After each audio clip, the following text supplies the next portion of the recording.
Attendez. Bonsoir à toutes et toutes. Avant d'en venir au cœur du sujet de cette soirée, qui est la première conférence de 2026, je voulais vous dire de vive voix tous mes voeux pour la nouvelle année à titre personnel, au nom des membres du bureau et du conseil d'administration de la société, pour qu'elle soit pour vous, pour vos proches, la plus heureuse possible et qu'elle le soit aussi pour notre société, bien évidemment, et que notre société continue à rayonner telle qu'elle le fait depuis des années.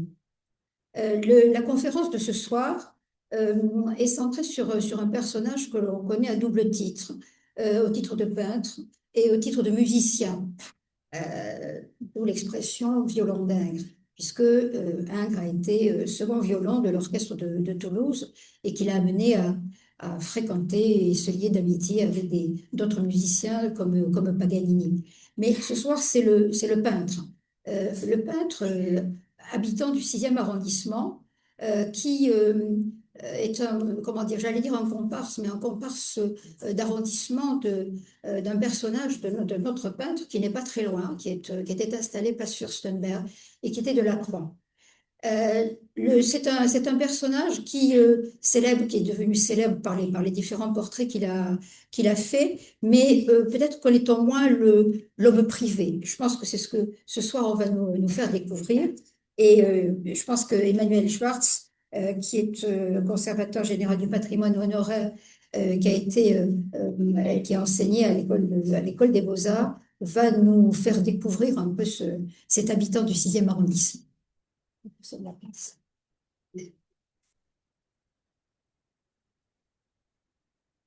Bon, ce soit avec je peux avancer, oui. Les diapos.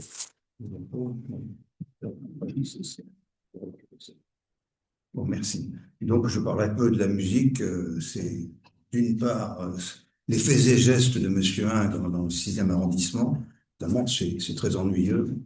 Et puis après, il y aura son action artistique, son œuvre dans le 6e, comme peintre ou comme décorateur, selon les cas. Mesdames, Messieurs, Dominique Ingres naquit à Montauban. Il commença ses études, les poursuivit à Toulouse. Montauban se souvint de lui, lui se souvint de Montauban. Il légua de ses œuvres au musée qui porte son nom. Attendez, comment il est, c'est là, c'est ça? Non, ça n'avance pas. Ça recommence. C'est vraiment pénible. Excusez-moi.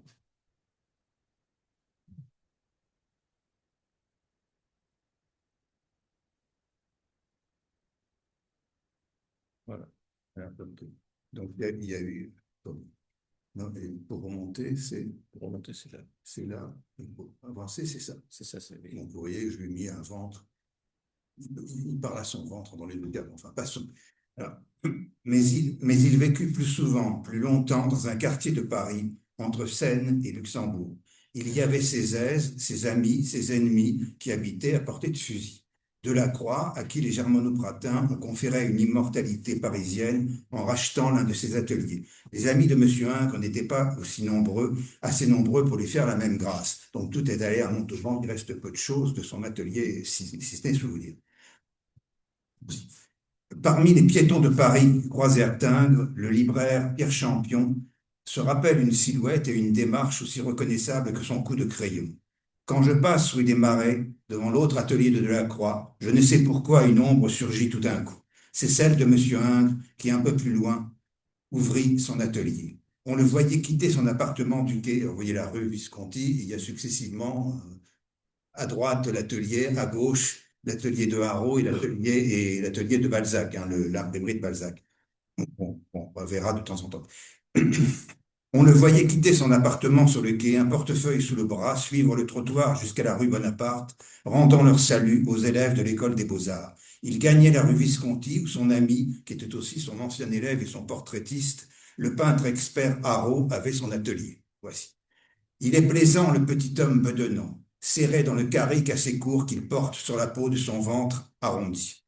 Selon Théophile Sylvestre, chroniqueur des artistes locaux, le personnage animait le quartier. Ce violent magot va tout d'une pièce, descend un escalier par bonds sans tenir la rampe, s'élance en fiacre, tête baissée. Sylvestre brosse un portrait composite, mi-Vautrin, mi-Hercule Poirot, rouleau et enflé, d'une vulgarité qui contraste avec l'élégante affectation de ses ouvrages et ses prétentions olympiennes, purée espagnol, habillé en bourgeois, œil noir, vif, méfiant, colère, chevelure jadis très noire et toujours huileuse, divisée par une raie au milieu de ce crâne pointu. L'École des Beaux-Arts donc, possède un tableau mélancolique qui lui renvoie la beauté éternellement vivante de M. Ingres. Léon Vinit, son secrétaire perpétuel, y reporta en 1848 la seconde cour de l'école. La seule figure de M. Ingres nous demeure aujourd'hui aussi familière qu'elle l'était aux Parisiens du XIXe siècle. La conversation qu'il tient avec Félix Duban, l'architecte des Beaux-Arts, nous guidera dans le quartier de M. Ingres. Le 10e arrondissement de la Révolution tenait sous son autorité le bourg et le faubourg Saint-Germain. Dans le ruban des 6e, 7e arrondissements actuels, longeant la Seine, au palais de l'Institut et à proximité, les ateliers d'artistes étaient ardemment convoités. Alors, vous voyez, j'ai mis en jaune, c'est les premiers, en bleu, c'est la suite de sa carrière. Je repasserai le dessin après, mais enfin, je vais vous citer l'endroit. Ateliers et domiciles d'Ingres coïncident parfois, changent souvent, sans qu'on puisse les distinguer. Le provincial débarquant à Paris en 1797 s'égara à rive droite à une époque où les ci-devant académies royales étaient abritées par le Louvre. Le choix se précisa au centre du triangle de gloire. L'Académie, l'École des Beaux-Arts, le Luxembourg, celui-ci avec une double entrée, l'une au musée des artistes vivants, l'autre vers la chambre haute. Du quai de Bourbon, on suit Ingres en 1825 dans 2 petites mauvaises chambres, quai des Augustins, entre guillemets, puis passage Sainte-Marie, soit 62 rue du Bac. Il trouve l'idéal, ça me suffit si vous voulez, d'un peintre d'histoire ayant besoin d'un logement pour lui et de 2 grands ateliers, un pour les demoiselles et un pour les garçons, tout cela dans le faubourg Saint-Germain et à portée du Louvre. 2 adresses, soit 10-12 rue des Marais, Saint-Germain, c'est-à-dire la rue Visconti actuelle, et 3 bis rue des Beaux-Arts. Alors, vous voyez, c'est en rouge le tracé actuel de la rue des Beaux-Arts qui éventre l'hôtel de la Rochefoucauld, et en jaune, c'est l'immeuble à double entrée qu'il y avait et qui permettait de rentrer de façon. Affaire d'État. En 1826, Ingres exige du secrétaire perpétuel de l'Académie, puis obtient du ministre de l'Intérieur, dans la seconde cour de l'Institut, un bel appartement rue Mazarine. 2 ans plus tard, il demande au ministre de payer des travaux. Il refuse d'ailleurs. Il quitta ce bel appartement avec joie en 1830. En 1841, retour de Rome, un atelier rue d'Assas, trop loin. Il récupéra son logement de l'Institut, puis un autre grâce à l'attentionné Édouard Gâteau, c'est son agent immobilier, c'est un scooter. Théophile Gautier voit alors un atelier étroit dans la cour de l'Institut sous un appartement mal commode.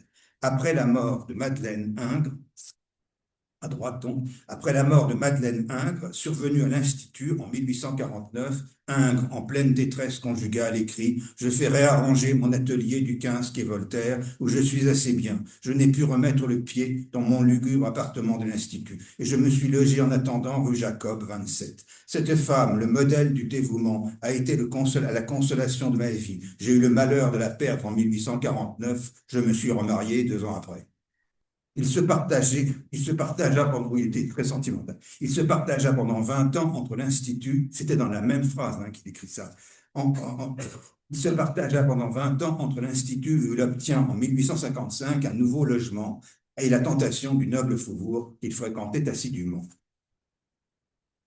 Donc, vous voyez, après, il se déplace légèrement vers le 7e arrondissement, mais à l'époque, c'était le même arrondissement.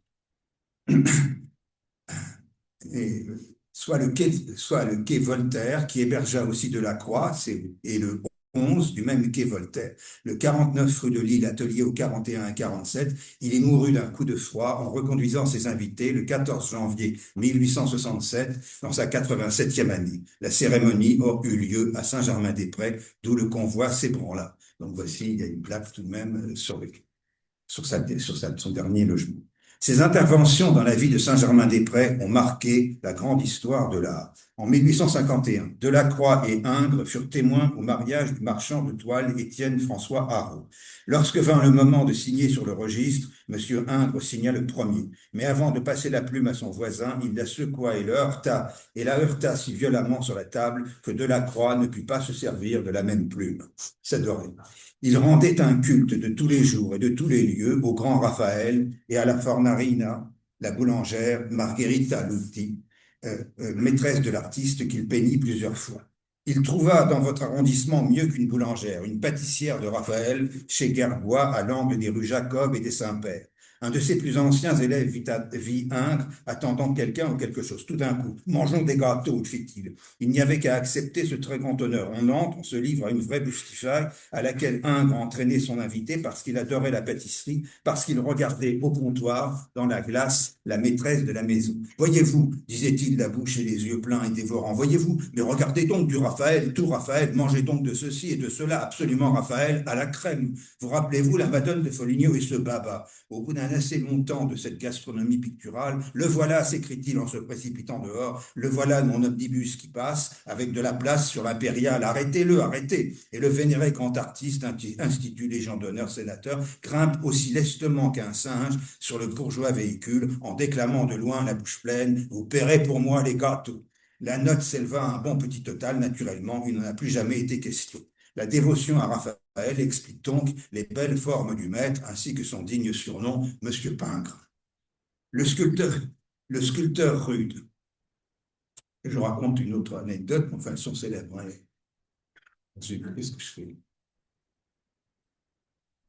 Le sculpteur rude, son voisin de la rue d'Enfer, portait sur Ingres un jugement réfléchi, social et artistique. Un jour que le maître travaillait dans son atelier, Rude sonne à la porte. La femme du peintre entrebâille. Mon mari n'a pas besoin de vos services. La porte refermée, Rude entend. Qui est-ce? Personne. Ce n'était qu'un fleuve qui venait ennuyer. Madame Ingres avait pris le célèbre sculpteur pour un modèle posant au moyen de sa magnifique barbe les divinités fluviales. Elle avait redouté l'inondation et s'était hâtée de congédier le visiteur. Rude s'amusait à raconter cette aventure. Ce bougre d'Ingres, il sera toujours le même, plein de talent, de première force, mais quel bourgeois, mes petits amis, quel affreux bourgeois. Et Madame Ingres, pire. La langue des sculpteurs est crue, mais elle ne manque pas d'énergie. Le quartier offrit ses honneurs à Ingres. Au Luxembourg, oui, au Luxembourg, il fut rapidement du musée des artistes vivants. Dès 1823, je ne vous dis pas toutes les œuvres, mais à l'époque, c'était la voie royale du musée des artistes vivants avant nous. Au Luxembourg, il fut rapidement du musée des artistes vivants. Dès 1823 pour Roger et Angélique et pour 10 tableaux au total. En 1840, il fut sollicité pour peindre les plafonds. Delacroix avait effectué le même travail au Palais Bourbon. Il commença, pleura sans travailler pendant un an, toucha un peu l'argent, mais il abandonna. Ces cartons de vitraux furent accueillis à l'été 1847, alors vous les voyez là, on les fit disparaître en 1848. Enfin, la consécration. L'artiste entra lui-même, tel un vieux tableau, au Luxembourg, nommé sénateur d'Empire en 1862, 5 ans avant sa mort. Il entrait noyé dans une troupe de badernes, de frocards vitrés, évêques et archevêques, de ministres à la retraite, courtisans ou particuliers. Avec Mérimée et Claude Bernard, il fut le plus célèbre de ces sénateurs à vie, éphémères et pompeux. Ingres fut élu à l'Académie. Donc, vous voyez son portrait d'académicien à droite par Horace Vernet. Ingres fut élu à l'Académie des Beaux-Arts et à gauche, c'est la Légion d'honneur à Florence, c'est la galerie des portraits de Florence qui a reçu son portrait de lui, son autoportrait. Mais il n'a pas reçu le portrait là, de Vernon. Il eut l'élégance de se présenter au fauteuil de vivant de nom à qui il vouait une haine inexpiable. Il rendit même une visite de courtoisie au défunt, l'accompagnant à sa dernière demeure et prononçant publiquement ses adieux. Bien, bien, c'est bien. Il y est cette fois, il y restera. C'est sa cousine qui raconte ça. Aux séances, M. Ingres avançait-il une proposition? On l'a trouvée parfaite. Au dépouillement du scrutin, il ne sortait de l'urne qu'une boule, celle que M. Ingres y avait lui-même déposée. Et les immortels de rire dans leur collée. Et lui de tempêter, de faire jouer le télégraphe de ses bras, de chercher sa canne et son chapeau pour s'enfuir et se jeter en sanglotant dans les bras de sa femme. Il donna à l'institution une seule œuvre, le portrait de l'abbé Barthélemy, que vous voyez à gauche, pilé sur le mur face aux fenêtres.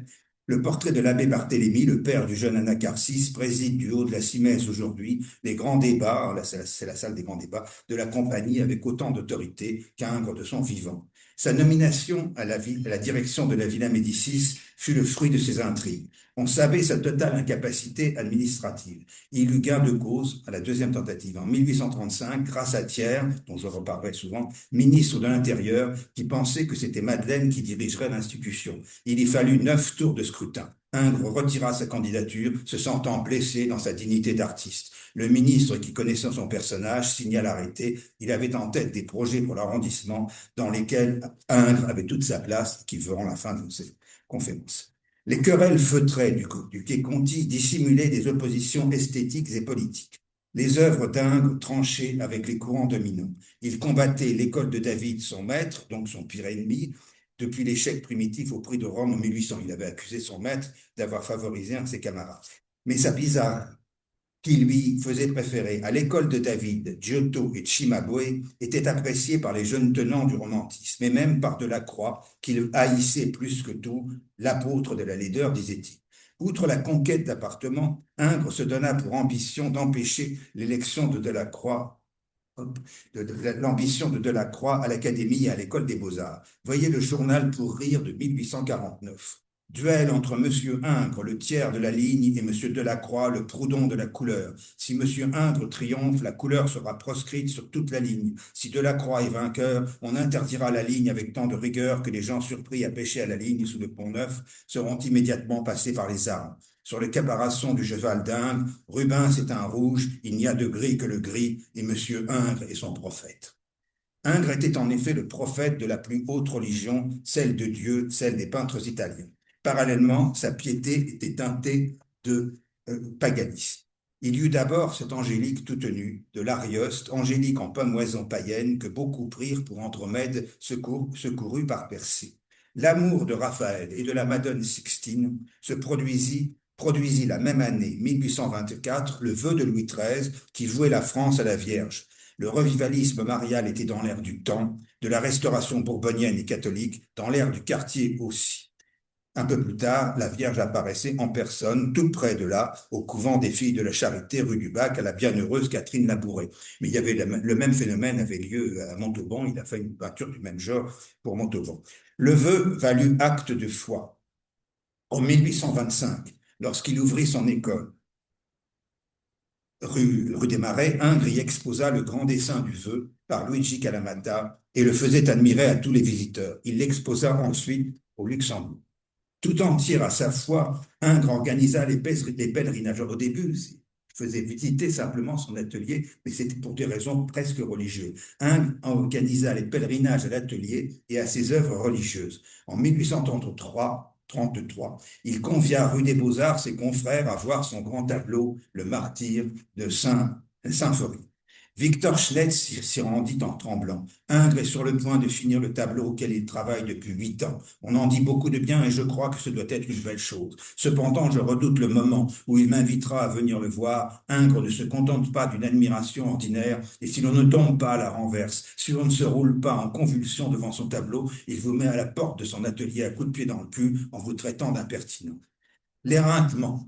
C'est connu, l'éreintement de la critique parisienne convainquit définitivement Ingres d'organiser des présentations personnelles chez lui et de ne plus exposer au Salon du Louvre, sauf à l'exposition internationale. Enfin, pratiquement, il n'a plus jamais exposé au Louvre.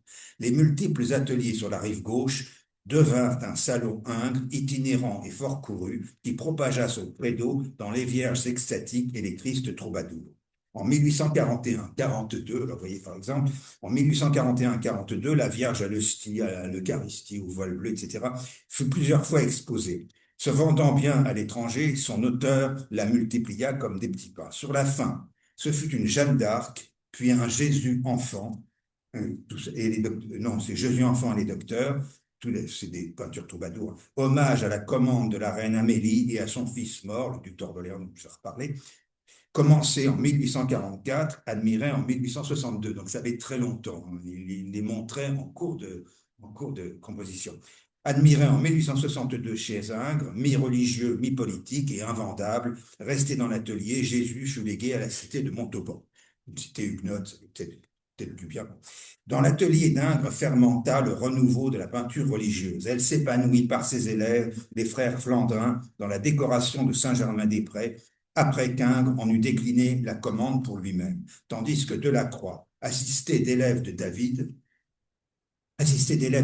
se chargeait de Saint-Sulpice. Monsieur Ingres fut le premier apôtre du premier sulpicianisme, art sacré des églises néoclassiques pratiquées par Hippolyte Flandrin et Amaury Duval, les élèves les plus ingresques qui fussent, à cela près qu'ils gommèrent le paganisme sensuel de leur maître, retenant surtout son amour des primitifs italiens. Vous connaissez, je vous en ai mis un exemple de ces peintures. Ce sont les portraits qui firent se presser, comme vous l'avez dit, le grand et le beau monde du noble faubourg Saint-Germain chez le maître. Les hautes classes venaient en voisin dans l'atelier poser leurs silhouettes avantageuses, puis leurs portraits y étaient exposés et admirés. Le jeune Amédée de Pastoret, pair de France sous Louis XVIII, donc à gauche, représentait la vieille noblesse. Je mets entre guillemets, c'est de Rémusat, s'imaginant d'être un poète, un galant chevalier, un amant fidèle et brave, un troubadour de la Renaissance. Il a réussi à être un poète d'almanach, un homme à vulgaire bonne fortune, un courtisan parvenu, on dirait du Charles Bovary, on dirait du Flaubert parlant des nobles de la Vaubyessard. Le comte Molé, sujet de la deuxième exposition à droite, qui fit courir Paris, était plus stendhalien. De cette famille Molé de la plus haute noblesse de robe, au service de l'État depuis Henri IV, qui avait possédé le mythique hôtel Molé au 246 boulevard Saint-Germain. Le journal des artistes de 1833. Vous entrez dans le petit salon qui sert d'atelier à Monsieur Ingres. Vous vous trouvez en présence d'un regard qui voit, d'une bouche qui va parler, d'une tête qui pense. C'est le nouveau chef-d'œuvre de Monsieur Ingres. Il reste l'ombre du sourire voltairien sur les lèvres du comte Molé, père, bientôt Premier ministre, qui prêta quelques-uns de ses traits au marquis de la Mole dans le Rose et Noir. La très haute classe montante avait une ambassadrice. Betty de Rothschild, née Rothschild, épouse Rothschild, son portrait fut aussitôt interprété, non sans quelques relents antisémites, comme celui d'une Nucingen. Elle ouvrit à sa famille en pleine ascension, nous dit-on, les hôtels des faubourgs Saint-Germain et Saint-Honoré.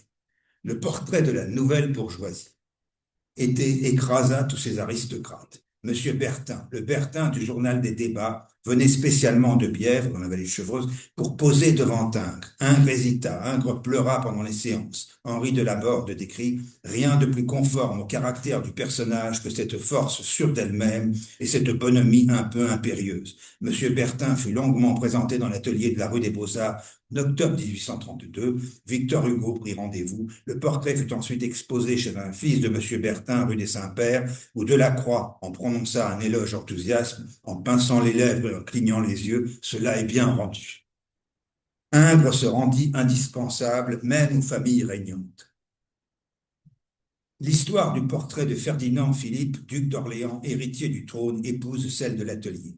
Présentée à la critique en février 1842, en même temps que la Vierge à l'hostie et que le Cherubini, Ingres insista pour que le costume de général fût sans broderie aucune et fit bien rire le prince en lui demandant si même on ne pourrait pas remplacer les boutons de métal par des boutons d'étoffe. Pour cela, monsieur Ingres, c'est absolument impossible, répondit le duc d'Orléans, qui fut plus tard des gorges chaudes de cette ignorance en matière d'uniforme. Témoin de la scène, Amaury Duval, qui va être l'historiographe, évalua ce jour-là l'antagonisme entre les ambitions d'un grand artiste et le sens esthétique d'une ganache royale. Monsieur Ingres céda. Orléans, l'espoir de la monarchie bourgeoise, était un bon client. Ingres exposa conjointement les trois tableaux. Sa Vierge à l'hostie et père raphaélienne s'en fut en Russie. Cherubini, le vieux virtuose, vaincu par l'âge et le travail, mourut une semaine plus tard. Orléans partit avec son portrait et ses boutons, monta dans sa calèche et comme tel phaéton emporté par ses rosses emballées, se tua au bois de Boulogne dans un accident, il sauta de sa calèche. Le portrait posthume fut à nouveau présenté dans l'atelier en 1843. Si Betty de Rothschild figurait dignement dans la rivalité des grands faubourgs aristocratiques, Madame Duvaucé, donc que vous avez à gauche, incarnait à l'inverse les splendeurs et misères des courtisanes. Ingres l'avait peinte à Rome en 1807, épouse d'un capitaine et maîtresse de l'ambassadeur. Donc je ne parle pas de l'œuvre romaine parce que les portraits sont magnifiques quand il est en Italie, mais c'est pas dans le sujet, sauf celui-ci, vous allez voir pourquoi. Elle se présenta chez Ingres 25 ans plus tard, ruinée, pour lui demander de lui trouver un acheteur. Ingres vendit le portrait à un bon prix à Orléans, toujours. Ingres pesté. Alors, il est maintenant évidemment à Chantilly avec les collections d'Orléans. Ingres pesté en février 1826 contre Suzanne Clarisse de Salvin de Boissieu, épouse Marcotte de Sainte-Marie, que vous voyez à droite, après lui avoir donné une expression infiniment stupide. Et il commentait lui-même: sécheresse de la matière qui décidément est anti-belle, et aussi le peu de gain que l'on en tire. De 1842 à 1845, il peignit puis exposa la vicomtesse Autenin d'Aussonville, Louise, fille du duc de Broglie, petite fille de Madame de Staël, hôtel au 35 rue Saint-Dominique, l'hôtel de la pieuse princesse Albert de Broglie à droite, née Pauline Gallard de Brassac de Béarn, peinte en 1850, était ici au 10 rue du Solferino, futur siège du Parti socialiste à sa grande époque. Le 2 août 1848, pardon, le 2 août 1848, alors attention, je vous parle de l'image de couche. Théophile Gautier donna dans l'événement le compte-rendu d'une visite faite à l'atelier d'Inde pour le portrait d'une femme impériale, une Junon sculptée en quelques coups de pinceau dans cette toile blanche qui ressemble à du marbre de Carrare. Mais quand M. Ingres le terminera-t-il? Eh bien, il l'a terminé beaucoup plus tard, alors je vous le dis, en 1851, 52, 54, de l'Écluse pour le journal des débats, et il progressait en même temps que le pouvoir de Napoléon III, le portrait de la femme impériale, Madame Moitessier, épouse de banquier. La Junon de Théophile Gautier appartient déjà au Second Empire. Les portraits parisiens ont commencé stadaliens. Après une période misogyne et flaubertienne, les voilà à nouveau riches à la façon des personnages de Zola. Ils furent surtout balsaciens, ainsi que l'était le faubourg Saint-Germain. Ingres, comme Alexandre Dumas, le 20 août 1850, au lendemain de la mort de Balzac, proposait une souscription afin d'élever un monument pour un des hommes de génie de la France. Le petit bourgeois provincial rencontra l'écrivain imprimeur du 17 rue des Marais. Tous deux étaient introduits par leur talent seul au cœur du faubourg Saint-Germain. Balzac et Ingres saisirent la vérité de ce monde qui n'était pas le leur, à des types sociaux, riches de leur nom, de leur domiciliation, de leur argent et de leur vulgarité. Ils donnèrent une individualité et une puissance qui fit l'histoire de l'art rare. La souscription n'eut pas de suite jusqu'à Zola et Rodin. Nous avons regardé avec les critiques et les artistes les peintures des reines du faubourg.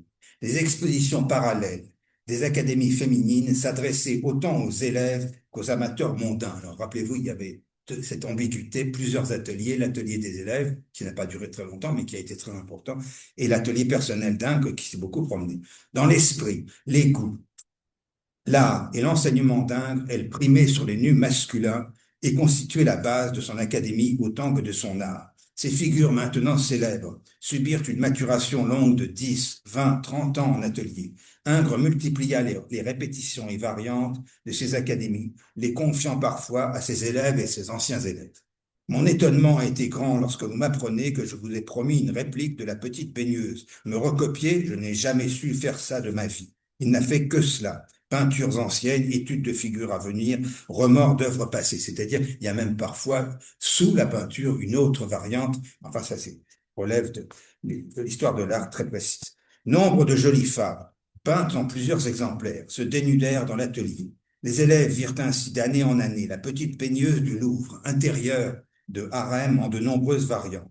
En 1828, Amaury Duval voit une baigneuse, une variante de celle de Bayonne, peut-être la première version recouverte de la source.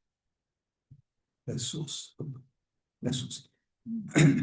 1826, 1856, hein. Vous voyez les dates, on l'a vu pendant 30 ans dans l'atelier. Raymond Balz, le plus docile de ses élèves, y mit la main au moins sur la cruche. On pense, enfin, on est sûr que la cruche est de Balz et pas d'Ingres. Elle était visible dès 1825. Les nus féminins peints par Ingres affichent un réalisme provoquant. Les détails les plus intimes ne sont pas omis, voyez à droite. Aux censeurs qui leur comparaient les vierges à l'Eucharistie, Baudelaire, catholique sévère, répondait en moraliste: son libertinage est sérieux et plein de conviction.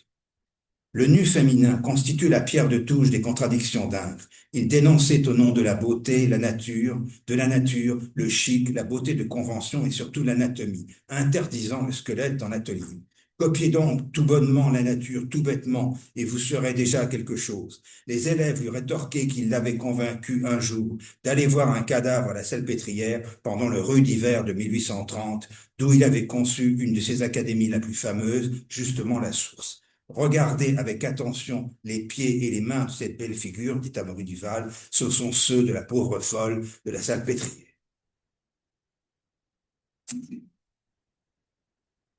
J'ai sauté une image. Oui. Le 15 août 1848, le journal L'Artiste, après s'être réjoui de la réouverture de l'atelier d'Ingres, depuis si longtemps fermé aux amis du peintre et de la critique, admira la Vénus Anadyomède, qui appartient à Monsieur de Lesseps, enfin c'est l'un des de Lesseps, hein, c'est le collectionneur, médité pendant 40 ans. L'élève prodige Chassériau en avait donné une interprétation 10 ans plus tôt. Ingres créa un art du nu ingriste qui ne fut pas à l'origine d'un nu féminin français, parce que ses élèves, à part Chassériau, mais Chassériau est mort prématurément, parce que ses élèves peintres de salon affaiblirent son amour des femmes en nudité de salle de bain, selon la formule de Kenneth Clark. Ingres enseigna aussi une peinture d'histoire féminine. Qu'est-ce que c'est? La Stratonise de Plutarque, qui quitte son époux pour le fils de ce dernier, froide, indifférente aux hommes qui meurent pour elle, avait été fort mal peinte par David. Il est probable qu'il a multiplié les variations sur Antiochus et Stratonis parce que le prix de Rome de David, c'était entre Antiochus et Stratonis et c'est un mauvais prix d'ailleurs.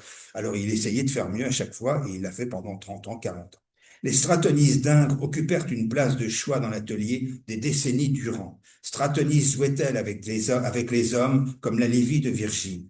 Ingres construisait son féminisme misogyne sur des versions successives de l'Énéide, écoutant Virgile chanter « Tout Marcellus eris » avec Lévie, épouse d'Auguste. Alors, attention, je n'ai pas mis là, en fait. Alors, vous voyez, vous avez deux versions, mais il y en a beaucoup plus. Hein. Avec Livie, épouse d'Auguste, meurtrière de Marcellus, jouissant de voir souffrir Octavie, mère de ce dernier. Dans certaines versions à droite, vous avez Virgile qui paraît, dans d'autres, il n'y a pas Virgile, mais dans tous les cas, il y a Livie qui se réjouit de voir la mère de Marcellus pleurer au moment où on raconte la mort de son fils. Il confronta 2, 3, 4 versions dans les ateliers devant ses élèves. La critique a vu dans la version toulousaine, à droite, l'intervention d'élèves du maître, Pierre-Auguste Pichon compléta l'œuvre après la mort d'Ingres, toujours dans son atelier. La légende naissait, celle de l'atelier des élèves rue des Marais Visconti. qu'Ingres loi de 1826 à 1834, qui demeure son adresse d'artiste pour l'éternité, légende entretenue par ses élèves, encore embellie par la médiocrité de leurs propres œuvres. J'écrirai école de peinture et j'enseignerai le dessin. C'est tout un programme. Ainsi, tous les professeurs pratiquaient-ils. Ingres n'enseignait que le dessin. Bon, les dessins d'académie, en fait, il n'enseignait pas tellement les académies masculines. Ici, j'ai mis des dessins d'élèves représentant des statues masculines et des modèles masculins, mais c'est les élèves. Ingres n'enseignait que les dessins. Maintes académies dessinées au fusain ou à la mine de plomb en témoignent. De Paul Flandrin, l'Apollon Soroctone, de Nanteil-le-Bœuf, un dessin du modèle vivant, c'est contresigné Monsieur Ingres 1831. Dans l'atelier, un historien, l'historiographe, surgit toujours. C'était arrivé avec David, c'était Delescluze qui s'était mis, il avait renoncé à peindre, parce qu'il peignait, il valait mieux d'ailleurs, il avait renoncé à peindre, il était devenu historien et écrivain, et bien de même, l'historiographe surgit et relate les hésitations du maître, c'est Eugène Emmanuel Amaury Duval, on l'appelle Amaury Duval simplement. La forme, c'était l'essentiel de ces corrections portées sur les dessins des élèves par lesquels il communiquait son sentiment de l'antique. Il fallait bien à Amaury et à ses camarades se mettre à la peinture tout seul. Un jour, un dimanche, le maître vint par hasard, les trouvant en train de peindre et ne dire rien. Les grands peintres sont de mauvais professeurs. C'est une citation d'Amaury Duval. À cela, Ingres apporta une solution satisfaisante. Les artistes qu'il forma marièrent heureusement, harmonieusement, les qualités de mauvais peintres et celles de mauvais professeurs. Henri Lehmann, par exemple, sut dégoûter Georges Seurat de l'École des Beaux-Arts, etc. Bon, c'est Amaury Duval, hein, c'est Amaury Duval qui le dit. Il ne faut pas exagérer un peu plus loin, je vous dirais qu'ils ont quand même fait quelques peintures qui sont de bonne qualité. Voici en tout cas sa leçon la plus brillante. Un élève a dessiné 6 doigts sur son académie. Ingres, après l'avoir obligé à compter et recompter les doigts du modèle, 5 ou 6, donne le coup de grâce.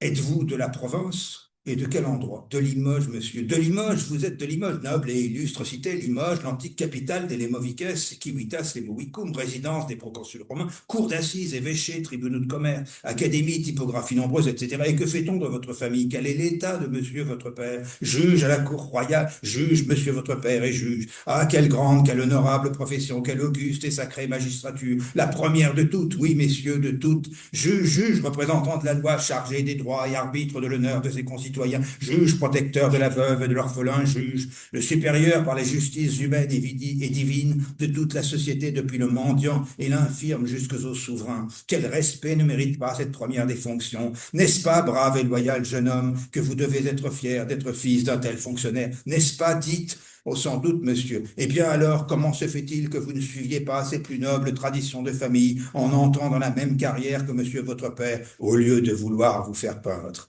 Voilà pour la bienveillance. Pour les 6 doigts, Ingres, n'hésitez pas à faire 3 bras ou bien une vertèbre de trop, hein, c'est bien connu, à ces anatomies féminines. Ingres et ses élèves. Donc. La malénité de l'artiste s'exprimait le plus sincèrement contre ses élèves les plus talentueux. Les anecdotes sont nombreuses d'Ingres refusant de dire du bien d'Hippolyte Flandrin, assurément le meilleur peintre d'histoire passé par son atelier, ce qui n'en faisait pas un génie, mais lui donnait une renommée qu'Ingres voulait garder entière pour lui-même. Flandrin avait mis au point une méthode efficace pour conserver les faveurs du maître. Il se sentait mal, comme Stendhal ou Madame Verdurin, malade d'admiration devant toute œuvre d'Ingres, en la présence de l'auteur. Symétriquement, il était recommandé aux élèves d'endosser les ratages du maître. Le portrait de Cherubini, la muse, dans le, vous voyez, c'est le portrait de Cherubini, il y a la Muserato juste derrière. La muse de 1842 souffre de craquelures épouvantables. Elles furent attribuées à Lehmann qui disait « Je travaille pour Monsieur Ingres, ce qu'il ne faut pas dire puisqu'il a l'intention de faire passer pour de lui ce que je fais, bien entendu, en le retouchant. » Voyant un jour, de 1843, la copie par un de ses élèves, Victor Louis Motez, d'une fresque de Pompéi, Ingres en conçut sans doute son plus beau portrait de femme, la Pomone, d'Hercule et Télèphe, alors à gauche, hein, c'est une copie de Pompéi, prêta sa pose à Madame Moitessier, enfin achevée en 1856. Vous avez vu ce début à la National Gallery, bien. La plus belle réussite de l'antique enseignée par Ingres, empruntée aux disciples par le maître, offerte enfin à l'admiration de la presse le 8 décembre 1854 dans l'atelier, elle fut le clou des visites privées. 4 années après avoir ouvert son atelier privé, Ingres fut élu en 1829 professeur à l'école par 16 voix sur 17. Personne n'avoit être le 17e. Comme tous les professeurs, ça ne pouvait pas être lui, hein, on ne votait pas. Parce que généralement, quand on doit voter pour soi-même, on s'abstient, mais lui, il l'aurait pas fait. Bon, comme tous les professeurs de l'école et du monde, il se jugeait le meilleur entouré de médiocres. J'ai enseigné, dit-il, à voir et à copier la nature, à l'aide des anciens et de Raphaël. La salle était toujours comble. Je parlais haut et même éloquemment. Mes auditeurs m'ont beaucoup regretté. Récit largement embelli, les peintres ne donnaient pas de cours magistraux, ils se contentaient de corriger dans la cour. À l'école, l'objectif suprême n'est plus le même. Il fallait, pour la plus grande gloire du maître, que les élèves conquissent le Grand Prix. En 1825, lors de l'ouverture de l'atelier, Ingres se fit prêter son propre morceau pour le Grand Prix de 1801, Achille et Patrocle, recevant les ambassadeurs d'Agamemnon. Il rectifia devant les disciples ses faiblesses de jeunesse. Les 2 héros efféminés, donc c'est Patrocle et Achille à gauche, les 2 héros efféminés, puis alors derrière, ils sont efféminés, mais derrière, ils ont une petite captive pour la nuit qui suit. Vous le voyez dans la tente. Les 2 héros efféminés qui se partagent la captive délivraient une triple leçon antique, les modèles sculpturaux, copie de sculpture antique évidemment, la sensualité est évidente, et l'ironie d'Homère. Puis il rendit les ambassadeurs d'Agamemnon à l'école, où ils servirent de prix de Rome jusqu'à la fin des temps dans une salle ad hoc. Le prix de peinture d'Hippolyte Flandrin, illustrant Thésée reconnu par son père et chassant Médée et fidèle à Achille. Alors, vous voyez, parce que vous avez Thésée là qui est nu, vous avez Égée qui va manger un plat empoisonné, qui a été empoisonné par Médée qui prend la fuite. Donc, Thésée se fait reconnaître et il chasse Médée, donc c'est un peu le même sujet, la même composition qu'Achille. Celui de Paul Jourdi, Homère chantant ses vers, il est moins connu évidemment, celui de Paul Jourdi, Homère chantant ses vers, met en avant un Homère jouant sur ses cordes mélodieuses, comme l'Achille de 1801, comme Ingres, virtuose du violon. Le plus grand triomphe d'Ingres, professeur, fut remporté en 1831 par le graveur en médaille Eugène Audinet pour son Édipe qui traduit en relief l'attention aimable et mortelle que l'Édipe d'Ingres voue à sa sphinge. C'est pratiquement ici une copie du tableau, enfin de l'un des tableaux de Ingres. Le maître érigeait Édipe et Homère en allégorie de son enseignement. Les variantes de ces Édipes accueillaient le visiteur dans le vestibule. La dernière exposition d'atelier, en 1865, présenta une seule œuvre, une apothéose d'Homère, couronnée, rectifiée une ultime fois. L'apothéose d'Homère, celle du Louvre, je n'en parle pas, elle n'est pas vraiment dans le sujet. Mais là, cette apothéose d'Homère, là, c'est la dernière œuvre qui a été exposée dans l'atelier public, hein, et donc il avait rectifié la composition ancienne. Et qui est-ce qu'on voit au premier plan? L'image jeune d'Ingres, couronné de laurier, à côté ou en face de David. Je peux pas, oui, c'est moi, je peux le montrer. Enfin, vous voyez, j'ai mis un agrandissement. À côté de David, son propre maître, enfin pardonné, et ils ont tous les deux une petite place devant le grand Homère déifié. D'Homère à lui-même, Ingres, à l'article de la mort, c'est 2 ans plus tard, dressait une dynastie des grands maîtres, des grands professeurs, une échelle de David via les pédagogues Platon et Aristote. Décemment, il ne pouvait y admettre aucun de ses propres élèves. Les disciples produisirent, dans leurs années scolaires, leur meilleure peinture d'histoire. Cet enseignement efficace et autoritaire s'imposa pendant tout le siècle, puisque les élèves des élèves d'Ingres conquirent à leur tour le grand prix. D'autres disciples, hélas, se reconnurent et se peignirent dans les compositions puériles de style troubadour. Alors, je vous ai mis une peinture troubadour de Ingres en haut, là, c'est Henri IV jouant avec ses enfants au moment où l'ambassadeur d'Espagne, c'est vraiment l'ambassadeur d'Espagne qui est en train de comploter l'assassinat d'Henri IV, etc. Bon, voilà ce que c'est une peinture troubadour. Ingres on a commis plusieurs. Eh bien, l'un de ses élèves, Adolphe Bronsturler, un Suisse a peint un site Cimabue trouvant Giotto dessinant dans la campagne. Manifestement, Ingres s'identifiait à Cimabue, Giotto, etc. Mais un grand Cimabue soit, mais les élèves, plutôt qu'à Giotto enfant, ressemblaient aux moutons des collines toscanes que vous voyez à droite. Le 2 décembre 1834, Ingres se sépara de ses élèves. Ils lui offrirent une coupe, alors il partait à Rome évidemment, il revenait à Rome. Lui offrir une coupe, là voilà, elle est à Montauban. Ils avaient écrit, c'est modeste, hein, à Ingres, ses élèves reconnaissants, Raphaël, Michel-Ange, Poussin. Bon, vraiment, il faut jamais, avec des gens comme ça, on n'en fait jamais assez, c'est ce que disait Jack Lang à propos de Mitterrand, ou à peu près. Bon. Il les remercia par cet autoportrait gravé par Kalamata que vous avez à Baudelaire concédé dans le salon de 1859. C'est intéressant parce que c'est vraiment d'une intelligence telle. Baudelaire a été dans l'atelier, mais enfin, c'est surtout au salon, dans ces salons qui parlent des élèves d'Ingres, pas d'Ingres, puisque Ingres n'exposait plus. L'école d'Ingres, son enseignement a été despotique. Il a laissé dans la peinture française une trace douloureuse. Mais je suis obligé de confesser que j'ai vu quelques portraits peints par messieurs Flandrin et Amaury Duval, qui, sous l'apparence fallacieuse de peinture, offraient d'admirables échantillons de modelé. J'en ai mis par exemple, regardez par exemple à droite, d'Amaury Duval, c'est la peinture c'est le chef-d'œuvre d'Amaury Duval, il est à Orsay. D'Amaury Duval, Madame de Loine, la dame aux violettes du musée d'Orsay, la plus splendide des courtisanes. Il faut savoir qui c'était. La maîtresse sous tous les régimes, sur les 2 rives de la Seine, des écrivains, dont Flaubert, et des politiques de tous bords, prolongea brillamment la comédie humaine d'Ingres. Les portraits d'Ingres transmirent de leur qualité aux élèves. Leur meilleure spécialité, souvent l'autoportrait. C'est étonnant, mais souvent le meilleur portrait que fait un peintre, c'est son autoportrait. Théodore Chassériau, par exemple, alors je vous dis, L'élève Chassériau, c'est un autoportrait à gauche qui a 17 ans. Il ouvre quelque chose d'admirable. Le plus doué admis enfant à l'atelier. Ingres admira la facilité de Chassériau. Il ne la lui pardonna pas lorsqu'il l'a mis au service du romantisme. Ingres lui reprocha d'avoir détourné la commande du portrait de Lacordaire. Vous voyez, le portrait de Lacordaire, c'est aussi des portraits admirables et qui indiscutablement profitent de l'enseignement d'Ingres, lequel produit, vous voyez, il y a le portrait de Lacordaire, ça a été refusé, ça a été pris par Chassériau à Lehmann, et Lehmann a vu au contraire un portrait de Franz Liszt, lequel produisit un Franz Liszt magnifique qui vaut plus que son demi-chérubin. D'ailleurs, j'ai enlevé ici, parce que dans les versions successives, on enlève Erato, parce qu'elle est vraiment dans un tel état. Bon, avec ou sans sa muse lépreuse. Ingres jouait les arbitres entre ses disciples, provoquant des polémiques parisiennes. Alors, la plus célèbre polémique, mais elle est en dehors du quartier, c'est la polémique qui eut lieu pour la commande de la Madeleine, enfin, entre un élève d'Ingres.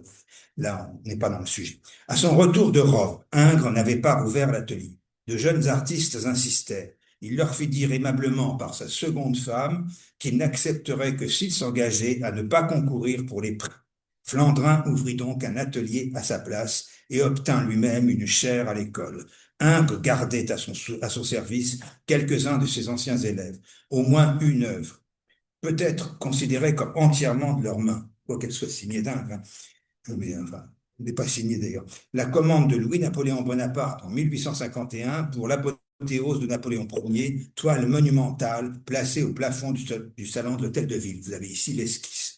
Expédié en moins d'un an, alors que Ingres mettait 10 ou 15 ans pour faire une chose comme ça, expédié en moins d'un an dans l'atelier du sculpteur Gâteau, 47 rue de Lille, près du domicile de l'artiste et du palais d'Orsay, ce pince homme eut l'honneur d'une visite de Napoléon III et d'Eugénie en janvier 54. Elle disparut dans l'incendie de l'hôtel de ville, tandis que quelques peintures authentiques d'Ingres brûlées chez Gâteau, rue de Lille, dans l'incendie du palais d'Orsay et de la rue de Lille. Dans le premier prix de Rome d'Ingres, il a brûlé dans l'incendie. Bon, on a des photos, il est effectivement très mauvais. Il n'y a pas de raison, il n'avait aucune raison d'avoir le prix, mais chacun estime qu'il mérite le prix.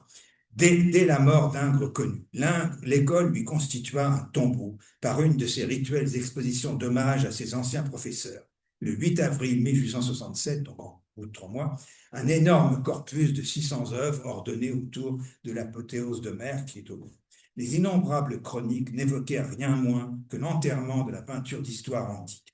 Un seul commentateur manifesta quelque optimisme. Ernest Chénaud voulut voir dans la succession de l'Édipe d'Ingres à celle de Gustave Moreau un sursaut de l'inspiration grecque.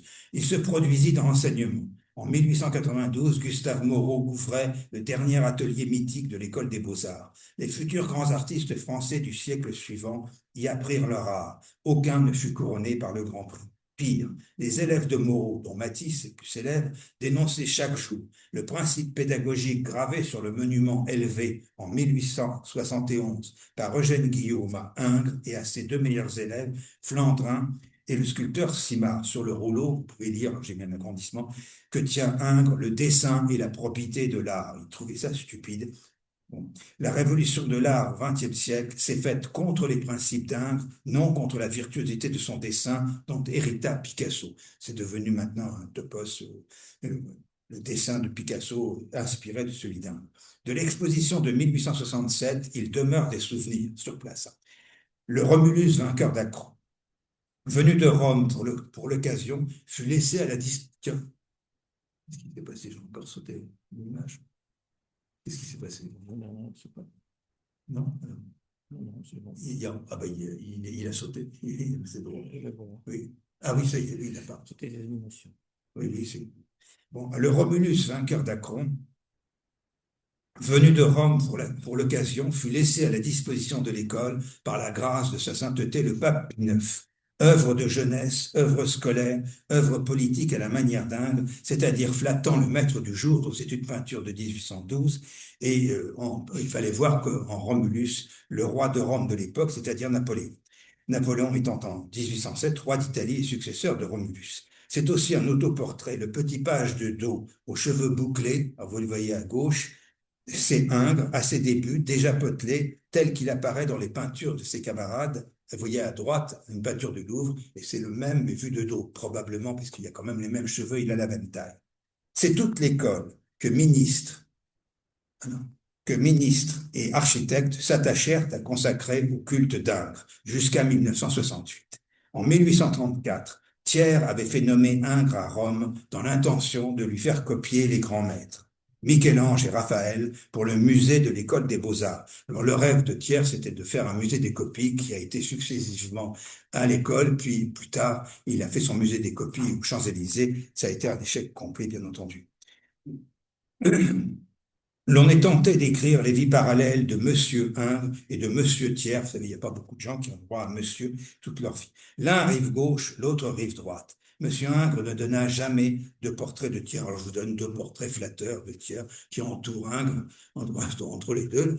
Un portrait par Honoré Daumier et par Gilles. C'est un portrait lors de la mort de Thiers. Ces deux hommes, si généreux, étaient conformes au type humain de leur temps, à Monsieur Prudhomme, à Monsieur Homais, bourgeois, roublards, géniaux dans leur parti, radins, bien nourris et petits, tout petits. Monsieur Thiers, le crapaud venimeux, le Tamerlan à lunettes, le petit Jean Foutre, etc. Vous avez une série, j'avais appris par cœur la série de surnoms, était déjà Monsieur Transnonain, le fusilleur de la rue Transnonain. Mais il était un amateur d'art maniaque, avisé et habile. Thiers avait eu la maladresse de calculer, de proposer directement à Ingres et à Delacroix la tâche de copier les chefs-d'œuvre romains. Ingres, qui multiplia les copies et qui niait en faire aucune, était favorable à l'entreprise, prétendait même l'avoir suggéré au ministre. Il se sentit insulté de se voir offrir un travail de tâcheron et le transmit donc à ses élèves. L'école d'Athènes, par les Bals, alors je vous donne les plus célèbres, vous voyez, dans la salle d'exposition de l'école à droite, on voit dans des photos anciennes, l'école d'Athènes, je l'ai entourée de rouge, mais a été décroché, maintenant il est roulé, il y a peu de chances qu'il soit jamais déplié, mais il y a une autre copie des mêmes Bals, qui était, je crois, celle du Panthéon, qui s'est retrouvée à la bibliothèque Sainte-Geneviève, à l'entrée, dans l'escalier de la bibliothèque Sainte-Geneviève, à gauche. Leur copie des loges de Raphaël. Alors, de même, ils ont copié les loges de Raphaël et le jugement dernier, qui a été copié par Sigalon, sont encore visibles sur les cimaises et sous les plafonds de l'école. Ingres organisait aussi les envois des dizaines de moulages, les uns pour orner l'école, les autres pour son propre compte ou pour celui de Thiers. Oui, ils avaient tendance à confondre les propriétés de l'école et leurs propres propriétés. Enfin, c'est banal. En juillet 1839, 28 caisses de plâtre quittèrent le port de Ripa Grande à Rome. Alors, le premier envoi avait été une catastrophe, ils étaient tous cassés, donc il a fallu tout jeter. Mais le deuxième envoi, il y avait un seul bris à l'ouverture. Ingres fut encore l'inventeur de 3 antiques envoyés à la Villa Médicis, de la Villa Médicis à Paris, et qui reçurent un accueil particulier. Alors, ces 3 antiques, les voici, je vais vous en parler après. Lorsqu'il revint à Paris, après 6 années romaines, en 1841, Ingres trouva une école décorée par lui à distance. En 1863, le vieux maître s'érigea en sauveur de la vieille école menacée par une réforme qui avait pour but officiel d'obliger les élèves à réfléchir sur leur art. Sa réponse au rapport sur l'école impériale des beaux-arts défendit noblement notre école, vrai temple d'Apollon, consacré aux arts seuls de la Grèce et de Rome. Léon Vidit, c'est la peinture que je vous ai montrée au début. Léon Vidit peignit l'école des beaux-arts en 1848. L'année de l'Europe des peuples, l'école était un musée à ciel ouvert, un temple d'Apollo, où tous, hommes et œuvres, artistes et citoyens, vénéraient la beauté. C'était déjà un musée Ingres. C'est donc ce qu'il a trouvé à son retour.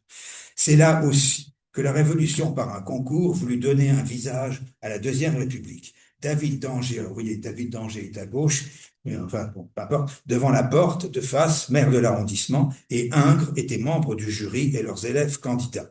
Les élèves d'Ingres auraient dû faire main basse sur les prix. Houdinet, primé en médaille commémorative, donc à droite, et Hippolyte Flandrin à gauche, étaient favoris en peinture. Mais le concours pour la figure peinte de la République fut annulé après les journées de juin, puis après il fut annulé par le coup d'État et tout le reste, ce qui fait qu'il n'y a jamais eu de prix pour cela. Enfin, il y a toute une histoire là-dedans. Lamartine, Arago, Charles Blanc, Delacroix étaient jurés et républicains, Ingres, ferme dans ses convictions, était du côté du pouvoir en place, qui serait bientôt celui de Napoléon le Petit, lequel mit fin à la République, à son concours et à sa figure. Duban, l'architecte de l'école. Alors désormais, j'ai mis le regard de Duban ou le regard d'Ingres qui se dirige. Duban, l'architecte de l'école, explique à Monsieur Ingres, au premier plan, le parcours symbolique qu'il projette. Ingres n'écoute Duban ni ne le voit. Il suit son regard droit devant lui, devant la porte du palais des études. Les statues sur le stylobate sont l'œuvre de ses élèves romains. À gauche de l'entrée, le gladiateur mourant du Capitole, donc tout à fait à gauche, copie identique due au sculpteur Simard qui, à la Villa Médicis, se rallia à son enseignement. À droite, d'autres antiques des temps modernes, par Rotin, le torse du Belvédère, puis le faune de Praxitèle, accolé au Zénon avant un Phocion, tout marbre sculpté par les pensionnaires entre 1835 et 41, sous les yeux et la responsabilité du directeur de l'Académie de France à Rome et envoyés à l'école parisienne. Et Monsieur Ingres, suivant la main de l'architecte ou devançant son dessin, voyez peut-être encore ce jour ensoleillé de 1848, montant la garde dans le vestibule du palais. Alors, voyez, son regard se dirige vers la porte et dissimulé à nos yeux par l'entrebâillement de la porte, les deux. Alors, vous voyez, il y a la porte, nous ne voyons pas, mais lui certainement voit tout ça.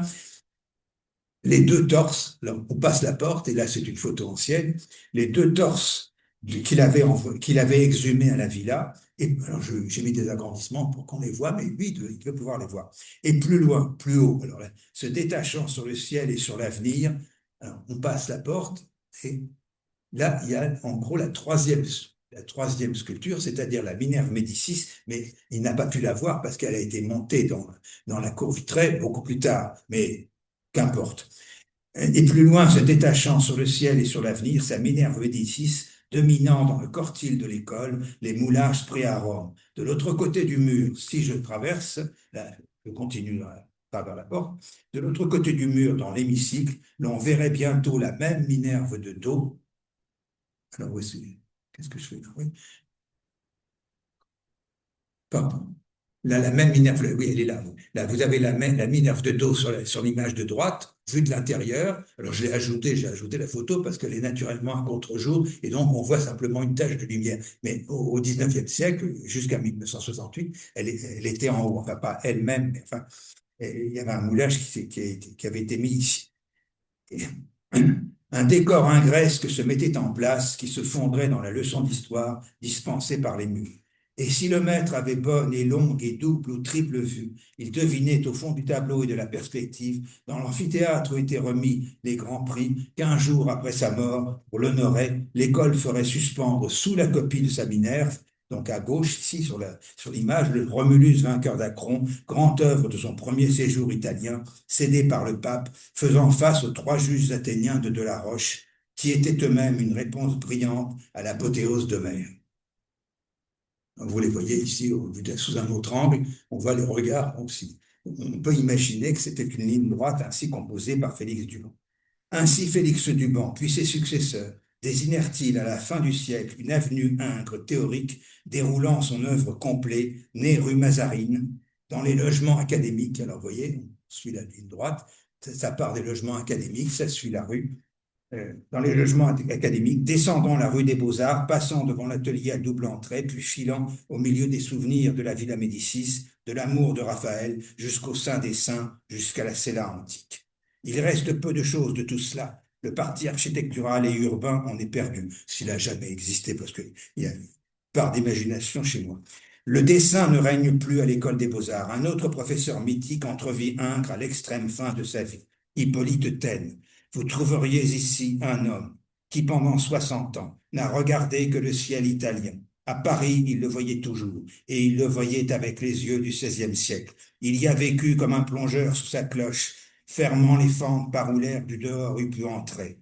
Il mit, sous la cloche de votre quartier, ce qu'il put réfléchir de la lumière italienne. Il s'agrippa à un idéal bourgeois que les bourgeois ne méritaient pas, à la fréquentation de princes dégénérés dont il donnait des portraits admirables, à une doctrine qui glissait entre ses doigts. Taine complété, il habitait de cœur et d'imagination dans l'Antiquité. Pour tout livre, il avait Homère. Donc vous voyez, je crois que c'est l'image suivante, voyez, la médaille d'Oudiné, il est couronné comme Homère était couronné dans sa propre peinture. Il habitait de cœur et d'imagination dans l'Antiquité, oui. C'est le plus beau qu'on ait fait, pourquoi lirais-je autre chose? 2 siècles plus tard, le long de la Seine, sur la rive droite maintenant, au Louvre, le fantôme de Monsieur Ingres délivre encore le message muet de sa beauté complexe, antique et moderne, italienne et grecque, chrétienne et païenne, pieuse et sensuelle. Monsieur Ingres aura transmis au siècle industriel, républicain, romantique, réaliste, la grazia de Raphaël. À ses voisins de la rive gauche, il a réservé l'exclusivité de son génie pittoresque, nourri par le rire de mer, les 6 doigts de l'escolier limousin, le pot-bouille de Madame Ingres, les pâtissières, les pâtisseries et le marigot de Saint-Germain-des-Prés. Je vous remercie.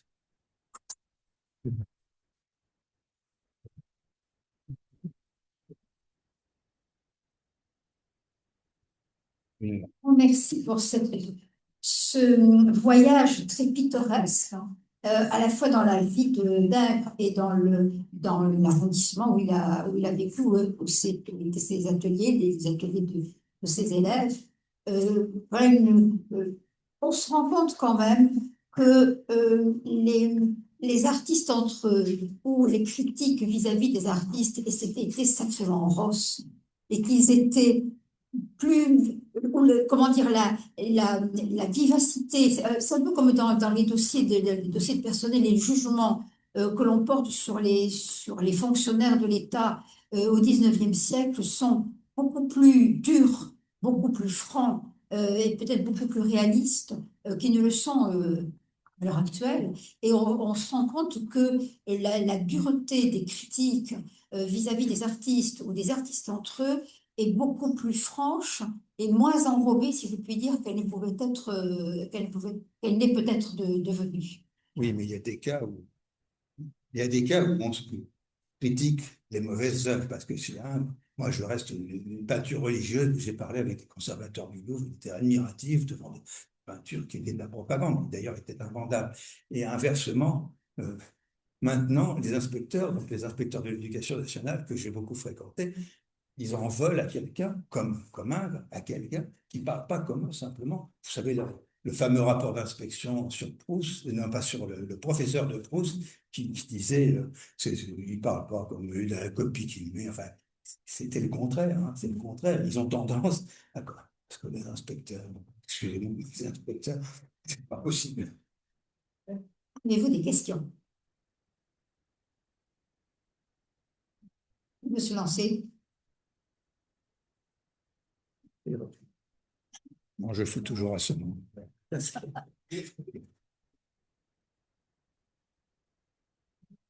Mais en fait, tout ça est parfait. Toutes les citations, là, tout ce que j'ai dit est prouvé 3 fois, hein, 4 fois, il y a plusieurs. Ingres était un personnage abominable, il n'y a pas de doute, mais seulement c'était un grand artiste, il n'y a pas de doute. Les portraits, c'est à tomber. C'est admirable, ces portraits. Et puis, je vois que ça épouse la littérature du temps. On voit parfaitement ce que c'est qu'un portrait, un portrait de la bourgeoisie de Saint-Germain-des-Prés, des aristocrates de Saint-Germain-des-Prés. Il voit aussi bien que Balzac, que Flaubert, que tout. Bon, c'est quelque chose qui est absolument admirable. Et puis, par ailleurs, c'est nu féminin. Après tout, il préfère les femmes, on ne peut pas le lui reprocher. Il n'a pas fait beaucoup de nus masculins, mais les nus féminins sont très beaux.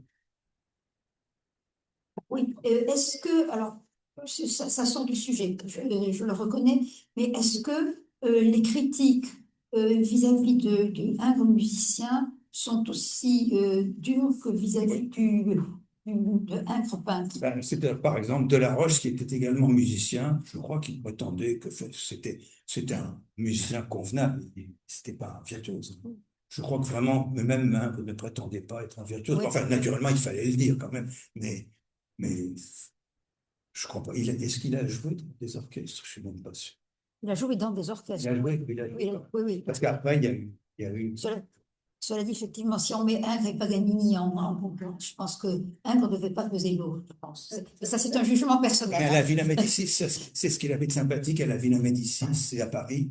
Les seuls personnages qu'il estimait, c'était les bons musiciens. Mais quand Stendhal lui avait dit du mal de je ne sais pas qui, peut-être d'un de Mozart, peut-être simplement, enfin, rien moins, il avait dit, je ne veux plus parler à ce monsieur. Et après tout, c'est pas mal, même si Stendhal avait ses qualités, mais enfin, bon. Je reviens sur un point qui m'a également frappé dans l'évolution, enfin, c'est pas l'évolution de la peinture, mais votre présentation permet de voir effectivement la multitude ou la diversité, plus exactement, de la sociologie des portraits. Et on voit à la fois la noblesse, bien évidemment, qui, je dirais que c'est un peu le sujet habituel, mais le Bertin est vraiment la bourgeoisie triomphante, on le connaît, on nous en parle à l'histoire, enfin bon, et vraiment c'est de voir comment il peut passer de princes impériaux à la haute noblesse, à la bourgeoisie, c'est vraiment, on voyage également dans cette présentation dans la population à la fois de l'arrondissement, mais aussi la population enfin, des personnages qu'il fréquente. Oui, enfin, en même temps, ce qui est intéressant, enfin, je crois, parce que j'exagère un peu en généralisant, c'est que quand il voit quelqu'un, c'est volontaire ou pas, mais enfin, ça revient au même, il voit qui il est intellectuellement. Bertin, on voit, c'est un beau portrait, et c'est pas un imbécile, alors que la plupart des femmes qu'il montre, si j'ose dire, elles n'ont jamais lu un livre. C'est-à-dire que souvent, je dis, c'est Madame Bovary, elles se prennent, bon, on n'est pas loin de ça, hein. Et d'ailleurs, souvent, ces portraits sont utilisés pour les couvertures de Madame Bovary. Il y a quelque chose, bon, évidemment, il est misogyne, il y en a peut-être, bon, même pas, on peut même pas dire que que Betty de Rothschild soit supérieure. Elles ont l'air bêtes, quoi. Mais alors, quels habits, quelle composition, on voit qu'il y a des années de travail, et puis ce sont des portraits magnifiques. Mais il arrive à cela qui me séduit, moi, dans l'histoire de l'art, c'est quand on peint quelqu'un, on peint surtout les livres qu'il a lus. C'est-à-dire que quand Goya peint les Bourbons, ils n'ont jamais lu un livre, ça se voit. Seulement quand il peint son petit-fils, eh bien, on voit qu'il a lu, il a fait de la musique, etc. Bon, il y a quelque chose comme ça qui est appliqué par un. Et par ailleurs, les portraits d'Italie sont bien meilleurs. C'est des jeunes gens, c'est plus beau, effectivement, ils sont enfin, pas bien meilleurs, mais plus séduisants, parce qu'ils sont plus jeunes. Bon, par ailleurs, c'est certainement des canailles aussi, il faudra regarder de près. C'est certainement des canailles, des cochons, etc., comme celui qui est décrit au début. Mais enfin, après, il ne peint pas des très jeunes gens, enfin, si un peu, mais enfin, tandis qu'à Rome, il peint de très jeunes gens, ses camarades, les Romains, etc. Alors, j'ai une question de quelqu'un qui nous suit en visio, c'est Baptiste Essévaz Roulet, qui vous demande: je connais plusieurs portraits dans des collections privées dont les propriétaires prétendent que l'auteur est un élève d'Ingres. Existe-t-il une liste de ceux qui ont travaillé pour le maître? Sait-on combien il y en a? Ah oui, oui, oui, il y a eu même une exposition à Montauban, hein, de Georges Vigne, qui est mort il y a quelques mois d'ailleurs. Bon, il y a eu une exposition qui a énuméré tous les élèves, et à part ça, il y a eu plusieurs listes, et il les trouvera facilement. Mais attention, si c'est des dessins, un dessin signé, quand c'est une académie, etc., signé d'un parrain, que ça ne veut rien dire. Ça peut vouloir dire qu'il était surveillant, simplement. Mais oui, c'était des dessins anonymes, ils étaient soumis à un concours, et donc on écrivait dessin, et puis on faisait un calque, souvent quand c'était une peinture, en fait, etc. Il y avait, Il dit: je parle bien des il peintures. parle des peintures, des peintures. Et alors, ils sont d'Ingres ou ils sont de ses élèves? Mais existe-t-il une liste des élèves de ceux qui ont travaillé pour le maître? Bah alors, Il y en a. Ah oui, oui, il y en a. Bon, je sais pas. Ah oui, s'ils ont travaillé pour le maître, c'est pas tout à fait la même chose parce qu'on a des listes. Bon, mais là, il faut garder tout bêtement le catalogue Ingres du Louvre. Oui, oui, il y avait quelqu'un. Et puis, le Qui donne catalogue. l'intégralité de l'œuvre. Oui, parce que les artistes, tous n'ont pas travaillé pour lui, hein, tous n'ont pas été des nègres, ils ont refusé, c'est tombé, tandis que certains l'ont été. Certains, ceux-là, en gros, Amoureux du Val le sait déjà, et puis ensuite, je trouve ça dans le catalogue d'Inde, il y a une quantité de biographies d'Inde, et puis on a des témoignages, hein, aussi souvent que on a vu, je vous en ai cité quelques-uns, Lehmann, Il la parlait Cruche. d'Arminaud du Châtelet. Bon, je connais pas. Mais bon. Ça m'étonnerait quand même, parce que ils sont quand même connus pour être élèves d'un. Quand on les voyait dans l'atelier, ils étaient connus. C'est Armine de Duchâtelet, je ne sais pas qui. Bon, merci. Merci. Bien, écoutez, grand merci pour cette présentation très alerte. Je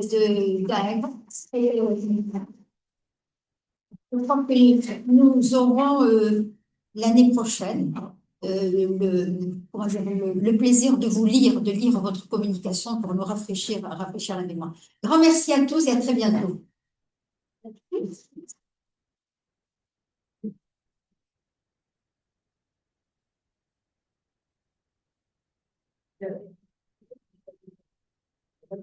C'était passionnant, vraiment, mais c'est